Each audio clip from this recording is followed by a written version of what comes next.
آج سے نیک کاموں میں مصروف ہوتے ہیں اور قبر و آخرت کی تیاری شروع کر دیتے ہیں۔ بے شک ہمارا رب رحمان ہے، رحیم ہے، اس کی رحمت بہت بڑی ہے۔ اگر ہم سچے دل سے توبہ کریں گے تو انشاءاللہ بخشش و مغفرت کی خیرات ہمیں مل ہی جائے گی۔ اللہ تبارک و تعالیٰ قرآن پاک میں ارشاد فرماتا ہے، جس کا ترجمہ ہے، میرے وہ بندے جنہوں نے اپنی جانوں پر زیادتی کی اللہ کی رحمت سے نا امید نہ ہوں، بے شک اللہ سب گناہ بخش دیتا ہے، بے شک وہی بخشنے والا مہربان ہے۔ امام ابو لیث سمرقندی رحمۃ اللہ علیہ لکھتے ہیں، پچھلی قوموں میں سے ایک شخص تھا، اس نے بہت گناہ کیے تھے۔ ایک بار اس نے اپنی پچھلی زندگی کے متعلق سوچا، گناہوں کے متعلق غور و فکر کیا تو اسے اپنے کیے پر بہت شرمندگی ہوئی۔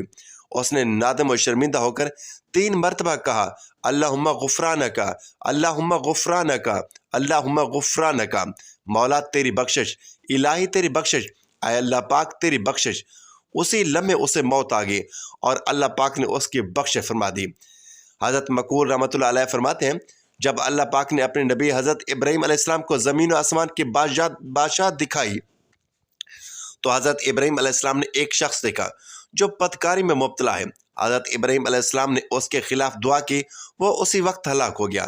پھر آپ نے دیکھا ایک شخص چوری کر رہا ہے، حضرت ابراہیم علیہ السلام نے اس کے خلاف بھی دعا کی، وہ شخص بھی ہلاک ہو گیا۔ اس پر اللہ پاک نے فرمایا، اے ابراہیم میرے بندوں کو چھوڑ دیجئے، بے شک میرے بندے 3 قسم کے ہیں۔ ایک تو وہ ہیں جو توبہ کر لیتا ہے، لہٰذا میں اس کی توبہ قبول فرما کر اس کے گناہ بخش دیتا ہوں۔ دوسرا وہ ہے جو خود نہیں کرتا مگر اس کی اولاد نیک ہوتی ہے جو میری عبادت کرتی ہے۔ تیسرا وہ شخص جس پر بدبختی غالب آ جاتی ہے تو وہ توبہ کی طرف بڑھتا ہی نہیں، ایسے شخص کا انجام جہنم ہے۔ بھائیوں اور بہنوں، معلوم ہوا جو بندہ گناہوں پر شرمندہ ہو اور اللہ پاک کی طرف رجوع کر لے، توبہ کرے، اپنے گناہوں کی معافی مانگے تو اللہ پاک اس کی توبہ قبول فرما کر بخشش و مغفرت سے نواز دیتا ہے۔ جبکہ وہ بدبخت جو گناہوں پر پڑا رہتا ہے، نافرمانی پر شرمندہ نہیں ہوتا، توبہ نہیں کرتا، اپنے رب کریم کے در پر نہیں جھکتا، یہاں تک کہ گناہ اسے اپنی لپیٹ میں لے لیتے ہیں، اس پر بدبختی غالب آ جاتی ہے۔ ایسے شخص کا انجام جہنم ہے۔ جو قبر کی تنہائی اور گھبراہٹ سے بچنا چاہتا ہے، اسے چاہیے کہ 4 کاموں کو اپنا لے اور 4 کاموں سے باز رہے۔ جو ایسا کرے گا وہ اللہ پاک کے فضل و کرم سے قبر کی تنہائی اور گھبراہٹ سے بچ جائے گا۔ وہ کام جو اختیار کرنے ہیں وہ یہ ہیں، نمبر 1 نماز، نمبر 2 صدقہ، نمبر 3 تلاوت قرآن پاک، نمبر 4 ذکر اللہ کی کثرت۔ وہ 4 کام جن سے بچنا ہے، نمبر 1 جھوٹ، نمبر 2 خیانت، نمبر 3 چغلی، نمبر 4 پیشاب کے چھینٹے۔ قبر میں کام آنے والا پہلا نیک عمل نماز ہے۔ وہ اعمال جو قبر میں کام آئیں گے ان میں سب سے پہلا عمل نماز ہے۔ اللہ کے پیارے رسول صلی اللہ علیہ وسلم کا فرمان عالی شان ہے، جو نمازوں کے لیے بہتر طریقے سے وضو کرے، وقت پر نماز ادا کرے، رکوع و سجود خشوع و خضوع کے ساتھ ادا کرے، وہ اللہ پاک کے ذمہ کرم پر ہے کہ اللہ پاک اس کی مغفرت فرما دے۔ بھائیوں اور بہنوں، نماز بہت اعلیٰ عبادت ہے۔ نماز دین کا ستون ہے۔ نماز پیارے آقا مدنی مصطفیٰ صلی اللہ علیہ وسلم کی آنکھوں کی ٹھنڈک ہے۔ نماز بارگاہ الہی میں حاضری کا ذریعہ ہے۔ نماز مومن کی معراج ہے۔ نماز قرب الہی کا وسیلہ ہے۔ نمازی کو اللہ پاک کی مدد و نصرت ملتی ہے۔ نماز گناہ مٹاتی ہے۔ نماز روح کو قرار دیتی ہے۔ نماز ظاہر و باطن کو سنوار دیتی ہے۔ نماز رزق میں برکت لاتی ہے۔ نماز قبر میں کام آئے گی۔ نماز قبر کی گھبراہٹ اور عذاب قبر سے بچائے گی۔ دوستو، آئیے نیت کرتے ہیں کہ آج سے ہماری کوئی نماز قضا نہیں ہوگی۔ ہم 5 نمازیں مسجد میں باجماعت ادا کریں گے۔ خدا نہ خواستہ پہلے اگر کوئی نماز قضا ہوئی ہے تو وہ بھی جلد سے جلد ادا کر لیں گے۔ انشاءاللہ اسے جلد عطا کر لیں گے انشاءاللہ۔ قبر میں کام آنے والے دوسرا نیک عمل صدقہ۔ قبر کے اندھیرے کو روشنی میں اور وحشت کو امن و سکون میں بدلنے والا دوسرا عمل صدقہ خیرات ہے۔ اللہ پاک کے آخری نبی رسول ہاشمی صلی اللہ علیہ وسلم کا مبارک فرمان ہے، بے شک صدقہ قبر کی گرمی کو بجھاتا ہے۔ قبر کی گرمی اور وحشت سے بچنے کے لیے صدقہ خیرات کی عادت بنائیے۔ بے شک صدقہ یعنی رائے خدا میں کچھ دینا بڑی فضیلت کا کام ہے۔ صدقہ برائیوں کے دروازے بند کر دیتا ہے۔ صدقہ قبر کی گرمی سے بچاتا ہے۔ صدقہ گناہوں کو یوں مٹاتا ہے جیسے پانی آگ کو بجھا دیتی ہے۔ صدقہ بلاؤں کو ٹالتا ہے، صدقہ عمر میں برکت کا سبب ہے، صدقہ بری موت سے بچاتا ہے، صدقہ اللہ پاک کے غضب کو بجھاتا ہے، صدقہ کرنے سے رزق میں برکت ہوتی ہے، صدقہ خیرات سے غربت مٹتی ہے، صدقہ رحمت الہی پانے کا ذریعہ ہے۔ لہٰذا آج کے بابرکت دن سے صدقہ خیرات کرنے کی اچھی نیت بھی کر لیجیے۔ زکوٰۃ فرض ہوتی ہو تو پوری زکوٰۃ ادا کرنے کی نیت کر لیں، صدقہ دینے کی نیت کر لیں۔ اس کے علاوہ نفل صدقات بھی کرتے رہنا چاہیے۔ جو بیچارے غریب ہیں، آمدن کم ہے، ان کو بھی چاہیے کہ کچھ نہ کچھ صدقہ ضرور کریں، چاہیے کہ 1 روپیہ ہی کریں، چاہے 1 روپیہ ہی کریں، بہرحال صدقہ کرنا چاہیے۔ قبر میں کام آنے والے نیک اعمال میں تیسرا نیک عمل ہے تلاوت قرآن پاک۔ قرآن کریم اللہ پاک کا کلام ہے۔ تلاوت قرآن سے رحمت الہی ملتی ہے، تلاوت کے برکت سے مصیبت ٹلتی ہے، تلاوت کے برکت سے غم دور ہوتے ہیں۔ تلاوت کرنا سنت مصطفیٰ صلی اللہ علیہ وآلہ وسلم ہے۔ تلاوت کرنا صحابہ کرام رضوان اللہ علیہ اجمعین کا طریقہ ہے۔ تلاوت قرآن پاک قیامت کی ہولناکیوں سے بچاتی ہے، اور تلاوت قرآن پاک کی برکت سے قبر روشن ہوتی ہے۔ حضرت ثابت بنانی رحمۃ اللہ علیہ روزانہ ایک بار ختم قرآن پاک فرماتے تھے۔ آپ ہمیشہ دن کو روزہ رکھتے اور ساری رات اللہ کی عبادت کرتے۔ جس مسجد سے گزرتے اس میں 2 رکعت نماز ضرور پڑھتے۔ نماز اور تلاوت قرآن پاک سے آپ کو خصوصی محبت تھی، آپ پر ایسا کرم ہوا کہ رشک آتا ہے۔ منقول ہے جب بھی لوگ آپ کے مزار پاک کے قریب سے گزرتے تو قبر انور سے تلاوت قرآن پاک کی آواز آ رہی ہوتی تھی۔ بھائیوں اور بہنوں، نیت کیجئے کہ قبر کی وحشت و تنہائی سے بچنے اور نیکیاں کمانے کے لیے ہم بھی تلاوت قرآن پاک کیا کریں گے۔ ماہ رمضان المبارک بھی تشریف لانے والا ہے۔ اس بار رمضان المبارک میں پورا قرآن کریم مکمل پڑھنے کی نیت کر لیجئے، بلکہ 5 قرآن کریم ختم کیجئے۔ امام اعظم رحمۃ اللہ علیہ رمضان المبارک میں 61 قرآن کریم ختم کیا کرتے تھے۔ جس سے ہو سکے امام اعظم رحمۃ اللہ علیہ کی پیروی کریں، دن رات تلاوت قرآن پاک میں مصروف رہیں، انشاءاللہ الکریم برکتیں ہی برکتیں ہوں گی۔ رمضان المبارک آنے سے پہلے بھی تلاوت کرنی ہے، آج ہی سے تلاوت شروع کر دیجئے۔ اللہ پاک ہم سب کو توفیق دے، قرآن پاک اور تلاوت قرآن پاک سے ایسی محبت ہو کہ سب فضولیات چھوٹ جائیں اور ہم بس قرآن ہی کے ہو کر رہ جائیں، آمین۔ الحمدللہ ماہ رمضان المبارک کی آمد ہے۔ روزوں اور سیر و افطار کے ساتھ ساتھ تراویح کی بھی بہاریں ہوں گی۔ علماء کرام نماز تراویح میں قرآن کریم سنانے کی سعادت حاصل کریں گے، اور خوش نصیب عاشقان رسول صلی اللہ علیہ وسلم قرآن کریم سن کر ثواب کمائیں گے۔ اللہ کریم ہمیں بخیر و عافیت رمضان تک پہنچائے، ہم روزے بھی رکھیں، تلاوت بھی کریں، اور خوب ذوق و شوق کے ساتھ نماز تراویح بھی ادا کریں۔ اللہ پاک کے آخری نبی رسول ہاشمی صلی اللہ علیہ وسلم نے فرمایا، جو رمضان میں ایمان کے ساتھ اور طالب ثواب کے ساتھ قیام کریں گے، اس کے گزشتہ صغیرہ و کبیرہ گناہ معاف کر دیے جاتے ہیں، بخش دیے جاتے ہیں۔ اللہ پاک ہمیں قبر کے عذاب سے محفوظ فرمائے۔ قبر کی تنگی وحشت سے بچنے کے لیے ہم نے کل 8 کام سنے، ان میں سے 4 کام اختیار کرنے، نماز کی پابندی کرنے، صدقہ خیرات کی عادت بنانے، کثرت سے تلاوت کرنی اور ذکر اللہ کی کثرت کرنی ہے، اور 4 کاموں سے بچنا ہے، جھوٹ نہیں بولنا، خیانت نہیں کرنی، چغل خوری سے بچنا ہے، پیشاب کے چھینٹوں سے بچنا ہے۔ یہ 8 کام کریں گے تو انشاءاللہ اللہ پاک کی رحمت سے عذاب قبر سے محفوظ رہ جائیں گے۔ اللہ پاک ہم سب پر رحم فرمائے۔ کاش آج کی بابرکت رات میں ہم سب بخشش و مغفرت کی خیرات پانے میں کامیاب ہو جائیں۔ محترم ناظرین، اب ہم آپ کو بتاتے ہیں کہ وہ کون سی تسبیح ہے جس کو زیادہ سے زیادہ پڑھنے سے قبر کے عذاب سے بچ جائیں گے۔ ام المومنین حضرت عائشہ رضی اللہ تعالی عنہ سے روایت ہے کہ رسول اللہ صلی اللہ علیہ وآلہ وسلم نماز میں یہ دعا مانگتے، اللہم انی اعوذ بک من عذاب القبر، یا اللہ میں پناہ مانگتا ہوں تیرے قبر کے عذاب سے۔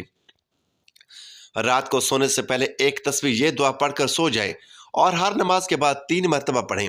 حضرت سیدنا امام احمد بن حنبل رحمۃ اللہ علیہ فرماتے ہیں، یعنی عذاب قبر حق ہے، اس کا انکار گمراہی ہے، اور گمراہی کے سوا کچھ نہیں ہے۔ کافر اور منافق یعنی زبان سے دعویٰ اسلام اور دل میں اسلام سے انکار کرنے والوں کو ہمیشہ عذاب قبر ہوگا۔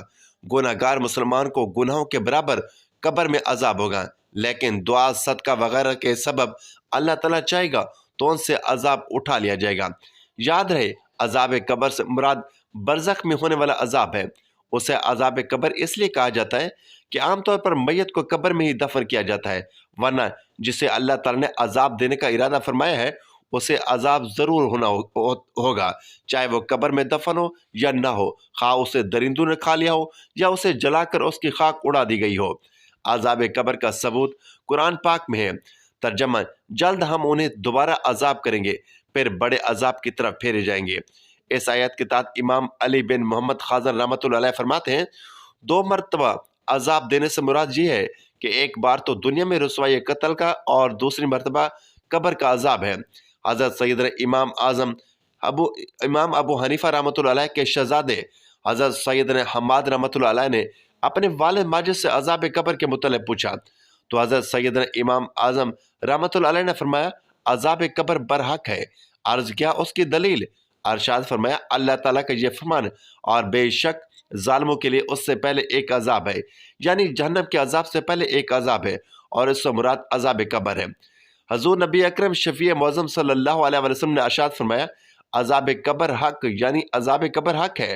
حضرت سیدنا قتادہ رحمۃ اللہ علیہ فرماتے ہیں، عذاب قبر کے 3 حصے ہیں، 1/3 عذاب پیشاب سے نہ بچنے کے سبب، 1/3 غیبت کے سبب، اور 1/3 چغل خوری کے سبب ہوتا ہے۔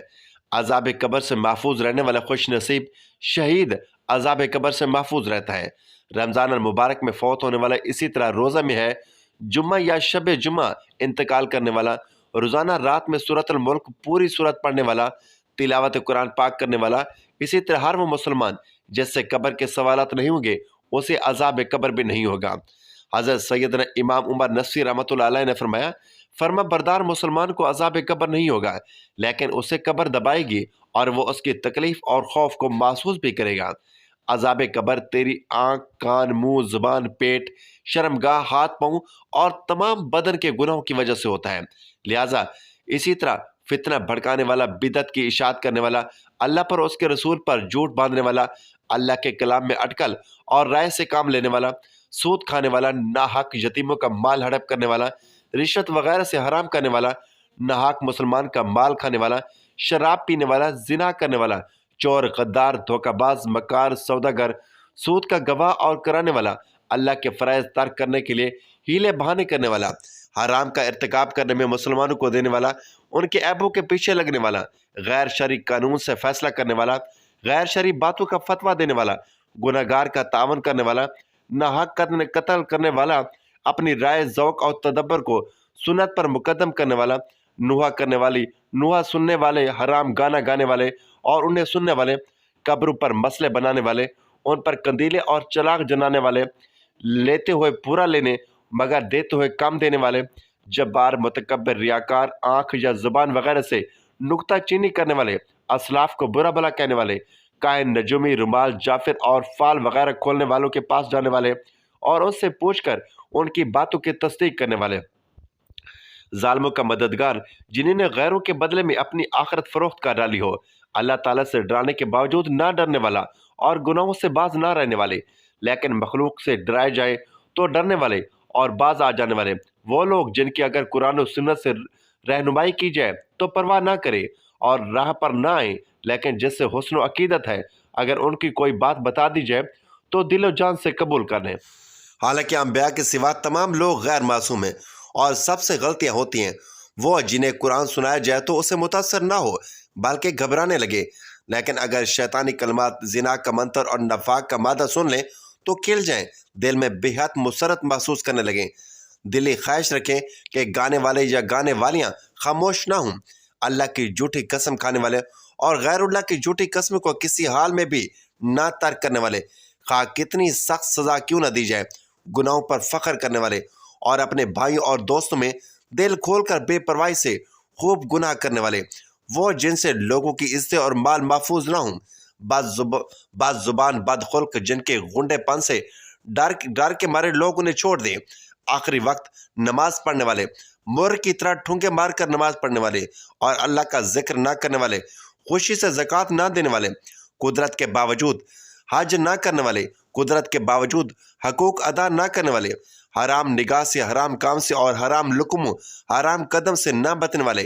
کمائی میں حرام و حلال کی تمیز نہ کرنے والے، صلہ رحمی نہ کرنے والے، مسکینوں، بیواؤں، یتیموں اور بے زبان جانور پر ترس نہ کھانے والے، بلکہ یتیموں کو ڈانٹنے اور محتاجوں کو کھانے کی رغبت نہ دلانے والے، دکھاوے کے لیے عمل کرنے والے، برتنے کی چیزوں کو روکنے والے اور عیب و گناہ چھوڑ کر لوگوں کے عیب و گناہ ٹٹولنے والے۔